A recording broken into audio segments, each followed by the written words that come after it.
So we see the users page. We can have three cashier accounts. So if we want to add one, we click this button here and we can add a name. I'm just going to put shop reception for first and last name. And then you put in the email address. And just like with contractor accounts, there'll be emailed instructions on how to finish creating their account. So you click create, and now you can see the account's been added successfully, and now it's pending here. So quickly, I'm going to show you the permissions that are default. So they can create payment links, point of sale payments, and tap to pay payments by default. They cannot refund payments or manage inventory items by default. Obviously, this is because refunds are sensitive. You might not want to give them that permission. And inventory items, they can have percentages. So we don't have that on yes by default. If you want to change any of that, you can do that by going in here. So now we're back here. You can see the cashier account is active. And if you want to make any changes, you can edit the account here. Once it's created, you can only change the name. And then if you want to delete it, you can delete it here. So this is the email that your cashiers will receive. You can click the button to accept the invitation. I'm just going to copy this URL.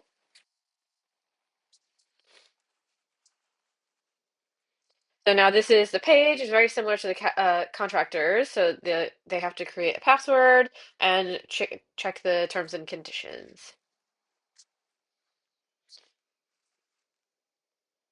So you can read it here if you want. I'm going to tick that, create account. So now the account's been created and they can log in.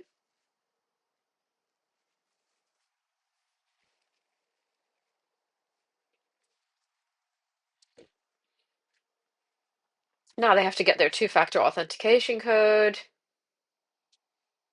So we're going to copy this from the inbox, go back, paste it here, and click verify.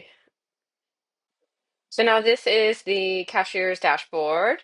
You can see that there are some recent activity items here. They can create a point of sale payment or add a payment link, and you can see the options here are much less than the admin. So now if you go into contractor accounts, they can see the contractor that you've added, the email, the active. There's no options. If it's pending, they can send them the email again to sign up. That's it. And now if we click create a payment, this is a similar sort of page, just shows a few activity items and prompts you to create payments. Um, then you can see recent activity. If you view all, this takes you to payment activity. So they can see all the activity. So with complete items, they can view receipt, email receipt. Then if we have, so like a refunded item, you can view the receipt because Stripe still has a receipt for refunded items. And then this pending, let's see, do we have any others? No.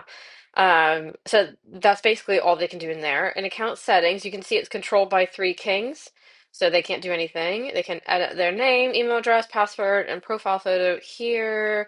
But that's all they can do in my account.